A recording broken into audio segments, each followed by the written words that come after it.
विश्वं दर्पण दृश्यमान नगरी तुल्यं निजान्तर्गतं पश्यन्नात्मनि माया बहिर्बुधभूतं यथा निद्रया या साक्षात् कुरुते प्रबोधसमये स्वात्मानमेवाद्वयं तस्मै श्रीगुरुमूर्तये नमः। इदं श्रीदक्षिणामूर्तये ओम। इस वीडियो में बहुत सारे लोग हमसे पूछते रहते हैं, वेदांत के वेदांती हैं, 20-20 25 वर्ष के, है ना, सारी जिंदगी बीत गई, लेकिन फिर भी, है ना, कहीं न कहीं उनके मन में शंका अभी भी है। तो क्या वेदांत वेदांत समझ में नहीं आया तो अधिकतर लोग क्या होते हैं, भक्त हो जाएंगे, योगी बन जाते हैं बहुत लोग। देखो, वेदांत अगर समझ में नहीं आता है तो लोग या तो भक्त बन जाते हैं या योगी बन जाते हैं। आत्मा ही ब्रह्म है, इस बात को केवल वेद वाक्य के द्वारा ही जाना जा सकता है, यानी केवल वेद ही प्रमाण है। जैसे आंख, नाक आदि स्व विषय में प्रमाण है, ठीक है। अब कोई कहते हैं कि अच्छा, इसमें तमाम चीजें हो गई। जैसे कोई लोग कहते हैं कि अहम को ब्रह्म में मिला दो और फिर बोलो अहम ब्रह्मास्मि, है, मतलब मैं अल्पज्ञ हूं पर सर्वज्ञ में एक होकर स्थित हूं, यानी अहम अल्पज्ञा सर्वज्ञ नैक्यम प्राप्त स्थोऽस्मि। इस प्रकार की समाधि ये भाई श्री रामानुजाचार्य की लगेगी, श्री माधवाचार्य की लगेगी या श्री निम्बार्काचार्य जी की लगेगी। मतलब अल्पज्ञ जीव ईश्वर में मिल गया, अब वहां मैं नहीं दिखेगा, यह स्थिति किसकी हो गई, उपासना की हो गई। मैं शेष हूं और ब्रह्म शेषी है। मैं शेष शेषी भाव से ऐक्य का अनुभव करता हूं। अहम शेषस्मि ब्रह्म शेषी अस्ति, अहम शेषा शेषेण ऐक्यम अनुभवामि ही। मतलब इस प्रकार की एकता का अनुभव, ये जो है भक्ति मार्ग में सायुज्य मोक्ष का वर्णन है। श्री रामानुज, श्री निम्बार्क आदि संप्रदायों में है ये चीज, सायुज्य मुक्ति। देखो, जो वृत्ति है वो तो यहां भी नहीं छूटी, है ना, वृत्ति कहाँ छूटी बताइए। सायुज्य मुक्ति में भी वृत्ति तो रह गई कि भाई समाधि से उतरे, नीचे आए, मतलब बैकुंठ में जाओ, गोलोक में जाओ, फिर लीन हो जाओ, है ना। ये हो गई उपासना का। अब कश्मीरी शैव आ गए। कश्मीरी शैव दर्शन में क्या है, वे लोग कहते हैं कि ब्रह्म को अहम में मिला लो, और फिर बोलो अहम ब्रह्मास्मि। मतलब यह परोक्षतया ब्रह्म इति श्रूयेत नान्यत तद अहम अहमस्मि। मतलब जिस ब्रह्म को हम परोक्षतया सुनते हैं वो कोई दूसरा नहीं है, हमारे अहम में ही समाया हुआ है। अच्छा, यदि कहो भाई अहम तो परिच्छिन्न है तो उसमें ब्रह्म कैसे समाएगा, है ना, तो क्या बोलते हैं वो लोग, वो बोलते हैं भाव से, भाव करो, है ना, ऐसा भाव बनाओ। तो ये तो ब्रह्म भावापत्ति हो गई, परंतु वृत्ति तो यहां भी नहीं छूटी, है ना। अच्छा, अब योग दर्शन और जैन दर्शन की दृष्टि से देखते हैं। योग दर्शन और जैनों की दृष्टि से अहम ब्रह्मास्मि एक प्रकार का अभ्यास है और इसका परिपाक संप्रगात समाधि, और ये बोलते हो अस्मिता लंबन संप्रगात समाधि पर्यंत तक है, ठीक है। अहम ब्रह्मास्मि या ओम ओम जप करने से ब्रह्म ज्ञान कभी नहीं हो सकता, समझ में आया। यदि अहम ब्रह्मास्मि बोलकर समाधि लग भी जाए मान लो, तो वो संप्रगात समाधि होगी, ठीक है। अब फिर आ गए चारवाक। चारवाकों का कहना है कि अहम ब्रह्मास्मि वेद का एक पवित्र मंत्र है और इसका अभ्यास करने से हमारे देह और अंतःकरण पवित्र होते हैं। ये तो चारवाक। अच्छा, अब पांचवा बौद्ध लोग आ गए।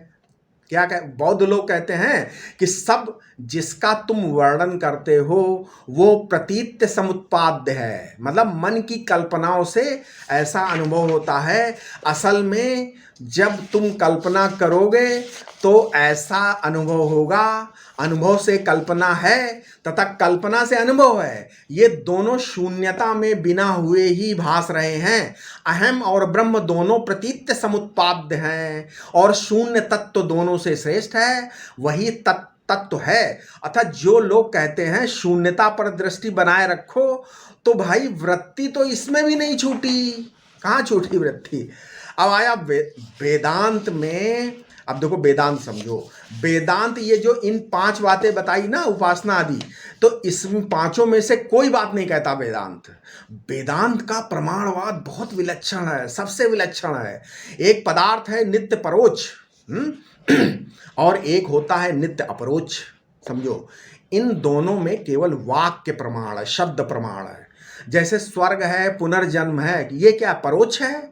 ये वाक्य प्रमाण से ही पता चलेगा, फिर चाहे वो आर्य समाजी हो, बौद्ध हो, ये नित्य परोक्ष पदार्थ है?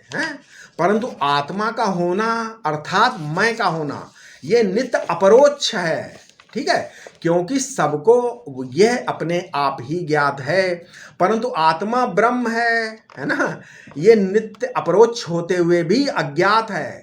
तो इसको कैसे जानोगे? इसको वेद के महावाक्यों से जानोगे। ये महावाक्य क्या है? अहम ब्रह्मास्मि तत्त्वमसि है, प्रज्ञानम ब्रह्म और अयम आत्मा ब्रह्म। ये 4 महावाक्य चारों वेदों में हैं अलग अलग। तो इनके द्वारा ही ज्ञात हो सकता है।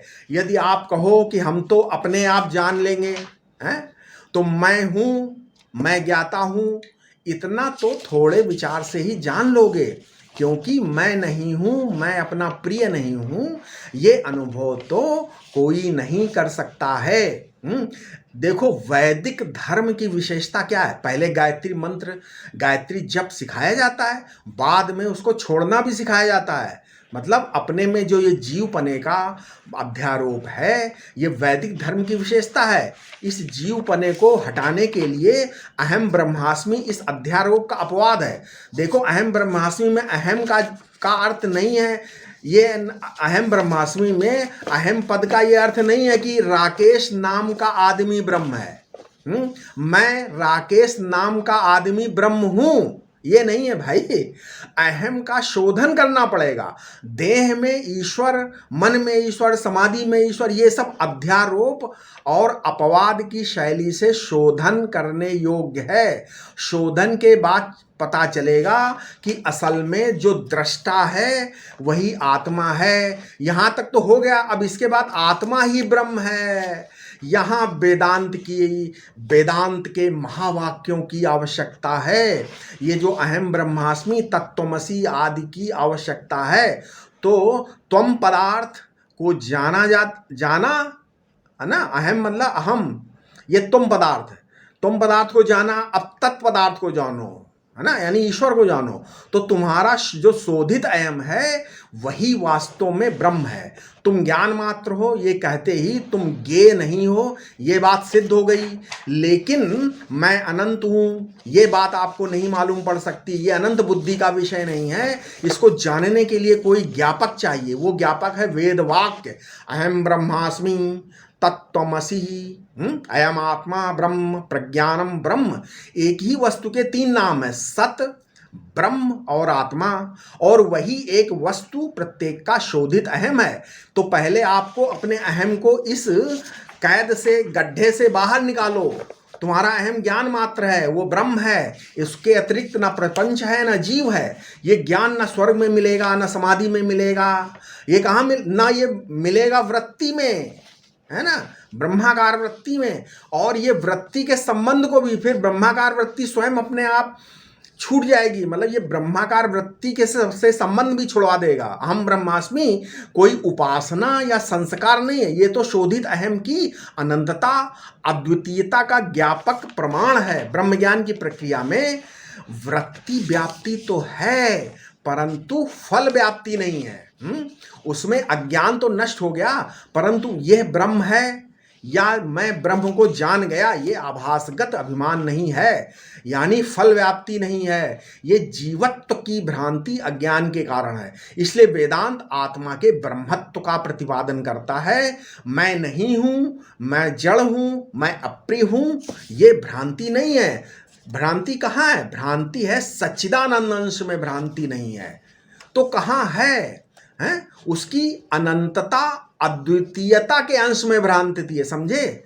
मतलब आपको अपनी अनंतता और अद्वितीयता नहीं पता है, ये भ्रांति, उसको वेदांत दूर करता है। हमारे पास एक दिन एक व्यक्ति आए और कहने लगे कि हमें ब्रह्मज्ञान तो हो गया, 20-30 साल से वो मतलब जो है वेदांत का वो कर रहे हैं। तो बोले कि 20-30 साल पुराने वेदांती हैं अच्छे। तो बोले हमें ब्रह्म ज्ञान तो हो गया है, लेकिन अब हम करें क्या?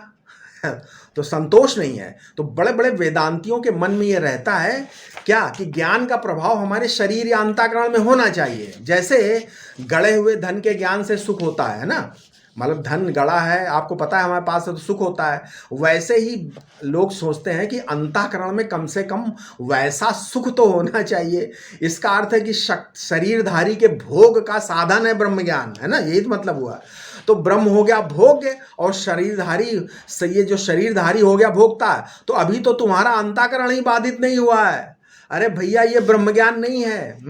ब्रह्माकार वृत्ति में अधिकतर लोग असंगता का चिंतन और प्रपंच का अत्यंता भाव देखते हैं, लेकिन मेरे अनुभव से ये भी उत्तम अभ्यास नहीं है। देखो उत्तम अभ्यास क्या है? उत्तम अभ्यास तो स्मृति मात्र है, अर्थात वस्तु मात्र को, सारी वस्तु मात्र को देखते हुए हर समय हमारी दृष्टि ज्ञाप्ति मात्र पर रहे, है ना। इस अवस्था में दृश्य की ठीक ठीक प्रतीति होती है तथा जिसे इदम रूप से नहीं देख सकते उस शुद्ध सत्ता का भी अनुभव साथ साथ होता रहता है। ठीक है, यही स्मृति मात्र ब्रह्माकार वृत्ति है। इसी का विशेष महत्व ज्ञान का नहीं है। गीता में बोला ना स्मृतिर्लब्धा, कहा है ना, ज्ञानम लब्धम नहीं कहा है, स्मृति लब्धा कहा है। इसका विशेष महत्व इसलिए है कि ये खाते पीते चलते फिरते हर समय रहती है। असली तत्ववेत्ता हैं आधे पल भी ब्रह्माकार वृत्ति के बिना नहीं रहता। जैसे सुखदेव जी, सनकादि आदि रहते हैं। ठीक है, अलौकिक अर्थ के ज्ञान में एकमात्र अपौरुषेय वेदवाणी प्रमाण है। वेदांत में इस बात पर जोर नहीं है, नहीं तो शून्य मिलेगा। यंत्रों द्वारा परीक्षण करने पर जड़ मिलेगा। आप वेदांत में अगर ऐसे लॉजिक से ढूंढोगे तो शून्य मिलेगा, यंत्रों द्वारा ढूंढोगे तो जड़ मिलेगा, युक्तियों द्वारा परीक्षा करोगे तो शून्य मिलेगा, और भाव भक्ति से परीक्षा करोगे तो ईश्वर मिलेगा, है ना। और अनुभव की परीक्षा करोगे तो क्या होगा? अपना आत्मा ही ब्रह्म है, ये मिलेगा। ठीक है, योग आपको स्थित विशेष कैवल्य में बैठाता है, समझो। यहाँ उपासना आपको आकार विशेष और स्थान विशेष मतलब सायुज्य में बैठाती है। धर्म आपको विशेष विशेष के भोग में बैठाता है, परंतु वेदांत का लक्ष्य है परमार्थता, अद्वैत तत्व और व्यवहारता, सर्वात्म भाव, जिससे जीवन मुक्ति का विलक्षण सुख निष्पन्न होकर निर्द्वंदता प्राप्त होती है। ये यज्ञ ज्ञान और यज्ञ फल के बीच में यज्ञ रूप कर्म रहता है। उपास्य ज्ञान और उपासना का फल इष्ट साक्षात्कार के बीच, ठीक है, क्या रहता है? उपास्य ज्ञान और उपासना का फल इष्ट साक्षात्कार के बीच उपासना रहती है। पुरुष ज्ञान और कैवल्य के बीच में निर्विकल्प समाधि रहती है, परंतु ब्रह्म ज्ञान और मोक्ष के बीच में अन्य कोई भी कार्य नहीं रहता, क्योंकि मोक्ष आत्मा से एक है। ठीक है, आशा है आपको ये वेदांत और उपासना और धर्म और योग और वेद बौद्ध इन सब का विवेचन आपको पता चल गया हो कि वेदांत कैसे विलक्षण है। ठीक है, ओम शांति शांति शांति।